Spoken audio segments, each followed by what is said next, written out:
As a young lad, Paul Dragan was given his first bicycle, which gave him the freedom to explore the world. First in rural Nova Scotia, then as a road racer in Europe, and onto a life as an entrepreneur.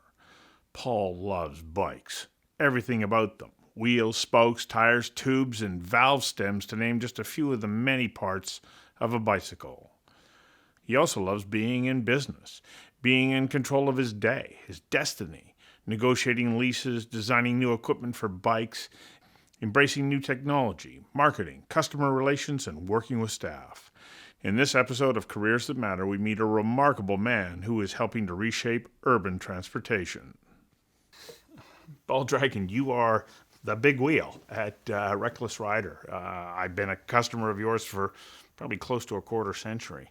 How on earth does one become like a bicycle shop owner, business owner, someone who makes a contribution to changing the way in which we move around the city? Well, where did you start and how did you get into this business? Well, I still shake my head sometimes too and go, I am in this business and I've been able to make a career out of it. I think I was like any other young boy who was interested in bicycles as a source of freedom. From there, I got interested in bicycles as a source of fitness and ultimately bike racing. And I started in rural Nova Scotia. Interested in bikes, always interested in business. I always had a side hustle, a paper route, selling Christmas cards in July.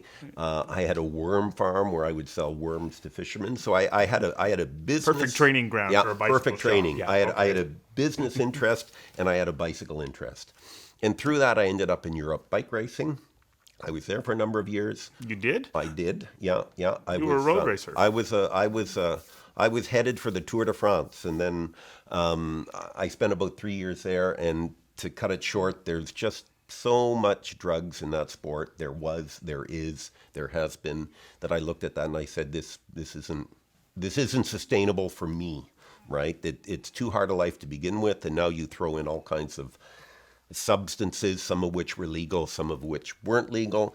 And I said, I'm on my own here. I don't know what's right or wrong. I'm concerned about I might do something that would be detrimental to me. And it's not. I accomplished what I wanted to accomplish. Okay, detrimental to you as far as your health is concerned? As far as my health. Or detrimental to you as your sense of self in the world and your commitment to fair play?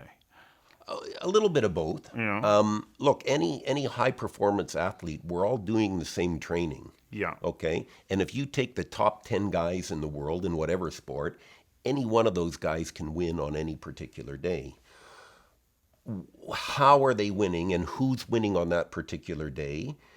If you've all trained to the same ability, everybody's looking for an edge. So maybe it's the way you have your breakfast that morning, or you don't eat breakfast, or you get up at 2 a.m. to eat breakfast when everyone's getting up at 6 a.m. to eat breakfast and yours is digested.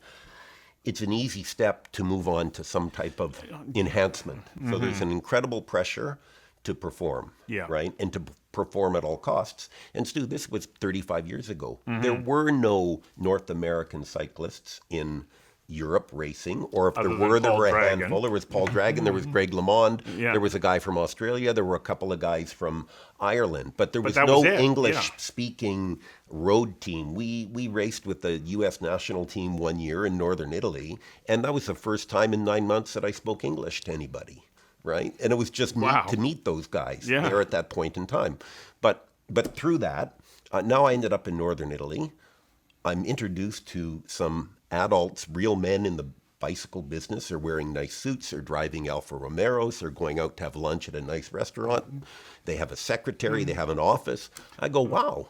There's actually a business. There's a business here. I didn't know that existed. So that's what... Really? All those years Wow. We, at that point in time, Stu, in rural Nova Scotia, you would go to this guy's house who used to fly to Europe, and you would put your order in, and 6 weeks later would come back, or you'd go look at his basement and point to a rim or a saddle or something and go, I'd buy that. So it wasn't till I got to Europe that I clued in there was an industry around it. And my very first foray into the bike business was I met the distributor for a line of bicycle tires from northern Italy. I convinced them to let me be their Eastern Canadian importer. I went home to Nova Scotia. I went to the Royal Bank. I said, I need a loan for $2,500. They said, what do you have? I said, I've got 2 purebred husky dogs and a bicycle that's worth this amount of money. And whether the bank manager knew my dad or not and phoned him on the side, but they gave me the money. And that's what got me into the world of selling bicycle parts. Major investment of $2,500. Major investment of $2,500. And you bought a bunch of tires. Bought a bunch of tires, sold them out of the back of my car. Who to? If you didn't have a network of bicycle stores to sell them to, who did you sell them to? Well, you sold them to the guys who were bike racing.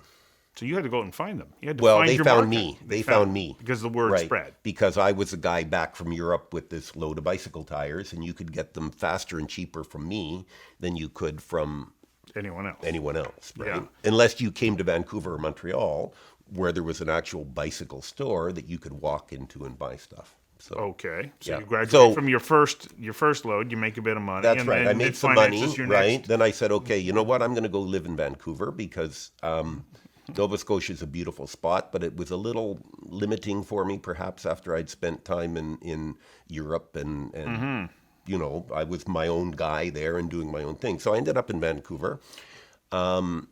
Didn't have any plans of being in the bicycle business at that point in time. I thought I was going to work for a while and then go back to school.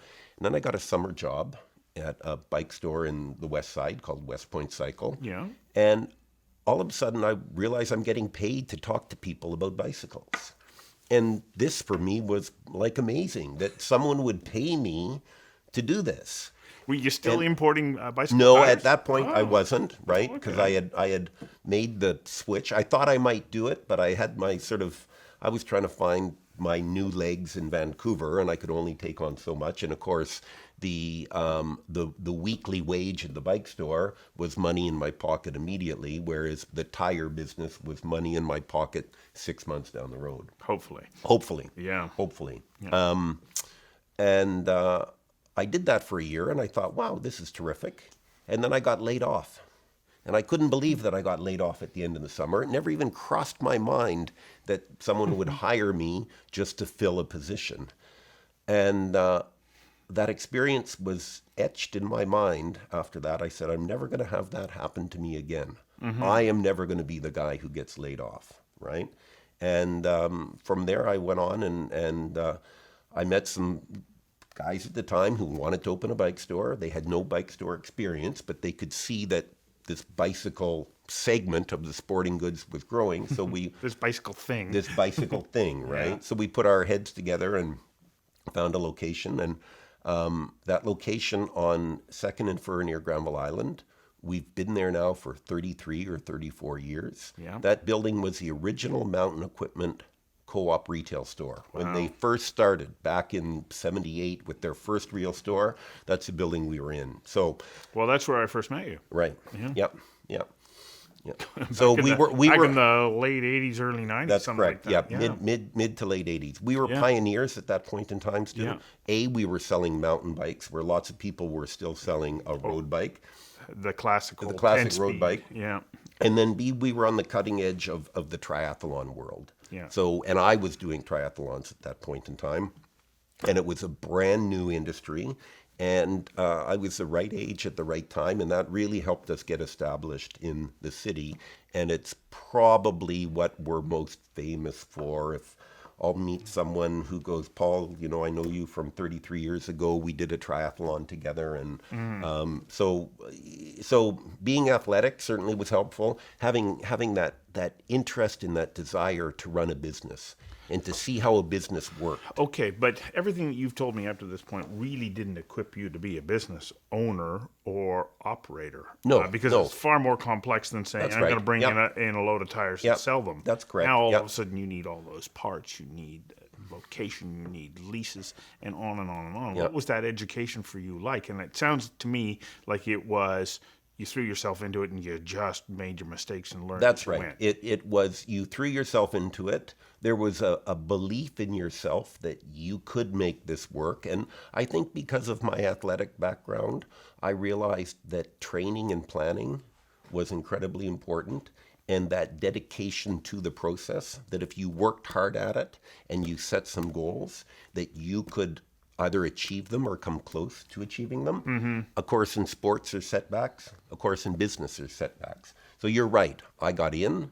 I did some stuff right. I did some stuff wrong.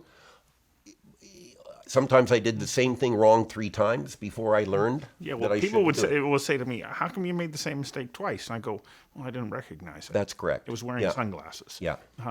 It's hard. Sure. It is hard. Yep. Okay, good. There's a coming wave. Well, now you got competition, and you got all kinds of things. You got to have staff. Yep. You got to learn how to manage your taxes, and on and on and on. I think and you can't go to school to learn how to do this. To me, Stu, I became a student of retail. Yeah. And I became a student of what I would call self-improvement or self-betterment. So I would take an entry-level accounting course from the Vancouver night school thing at the time. Or I would go to a retail workshop on inventory management. Or I would pick up a book on leasing commercial space. So for me, what I liked about it, Stu, was that I felt I was in control of my destiny. That as you weren't going to get laid off. I wasn't going to get laid off. Yeah. I might not have any money. I might have to work really hard. I'm sure you went through a whole bunch of those times. I've been through so many cash flow crises, but the great thing about that is that self-discovery is that you do learn. Yeah. And once maybe it took you 3 times to learn it, but now that's in your brain, and you go, oh, I see this coming. I'm not going down that path again. I know what the result is at the end of the road if I do this. Yeah. So I'm going to do something different. So, I've had up to 5 stores at one point. We went from 1 to 2 to 4 to 5, and then that was too much for me. I had them on the island. I was trying to manage them from Vancouver on the island. Yeah. That's a whole different story. Because that's not enough scale.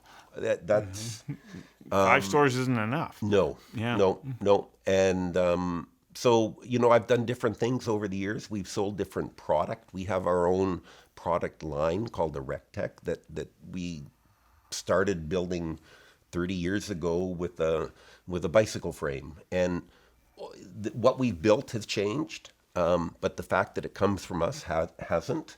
And now, over 30 years now I make it look easy. Okay, now they go, you know what, that guy knows what he's doing. I make it look easy because I worked hard at it, and it's not easy. No, it doesn't look easy to me. It is not easy. I come into your shop and I go, okay, like you've done an awful lot of really interesting engineering to get the absolute maximum out of that space that you've got. Sure. I mean, you've got to climb a ladder to get to your office. Ladder to the office, electronic hoists to get the bikes up and down. Yeah. Yeah. So, but you learn that stuff, Stu. You learn that retail space can kill your operation. And I learned somewhere, a fellow said to me, he goes, Paul, if you have 1,000 square foot store and you're a retailer, you will fill it full of stuff. If you expand that store to 3,000 square feet, you will fill that full of stuff too. Are you going to do more sales out of 3,000 than 1,000? Maybe you will, maybe you won't, but you're certainly going to spend more on inventory. You're certainly going to spend more on stuff. So those little nuggets of information that stick in your mind. Stu, I've been buying bicycles now for close to 35 years, and we buy them in September or October, and we start to sell them in April or May. I'm still not getting it 100% right. Yeah. I will never get it 100% right. But our goal, and this is what I tell my managers, is we just try to get a little more right than we were the year before. Our goal is just to be a little bit better if we can, a little bit better. And we know we're not going to get it right, but we think we can do, with the knowledge that we learned this year, we can be a little bit better next year. That's all. Is there a typical day for you? And if so, what does it look like? I have we have the season and we have not the season, or the on season and the not on season. So in the on season, I'm at the store by 9-10 o'clock. I'm up and down my ladder 1,000 times a day. If we're busy on the floor, I'm on the floor. I may be riding my bike to one of my other stores. So an example of what you learn. I had stores in Victoria. That was a real challenge for me to get back and forth. After I closed those, I said, if I ever open a store again, I'm going to be able to ride my bike to it. So we went from, at that point, 2 stores. We added an e-bike store about 3 years ago, or 5 years ago. But the qualification was I have to be able to ride my bike to it. Otherwise, it's not for me. Well, it wasn't very far from your Marina side No, location. it was perfect, Yeah. right? And it's in between there and the First Street location, right? Yeah. But so anyhow, you learn what works for you. So I may ride my bike over to one of the stores, deliver something, talk to the guys.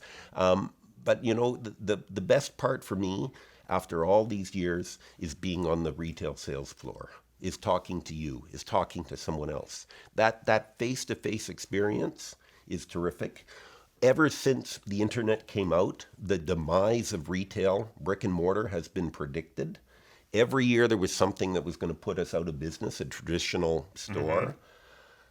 We're still here. We're doing things differently, but that face-to-face communication with a client, everybody likes that. Well, especially around a bicycle. It's such a personal thing. Some young gal, some young guys watching this right now going, I want to be the Paul Dragan of the future. It's going to be even harder for them to follow your path. But let's say you want to get into that business, or they're the person who wants to take over what you're doing. What do you think is most important for them to set their mind on as they start in their career, so they're in a position to be able to take on that kind of challenge? So two things. Number one, if you're in the retail business, it's long hours. Yeah. You have to be prepared. We may be open for 10 hours and we'll do all our business within 45 minutes for that day. However, we don't know when that 45 minutes is going to be.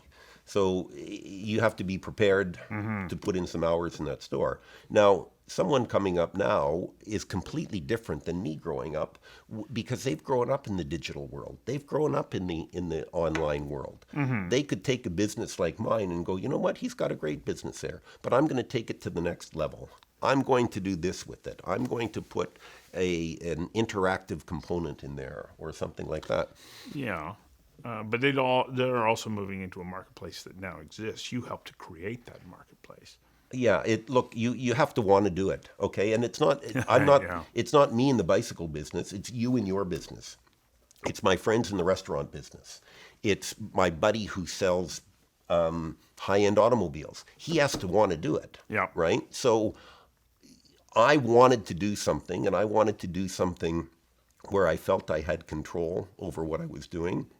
I wanted to do something that I felt would make a difference, because I know that bicycle changed my life. It changed my life in a positive method.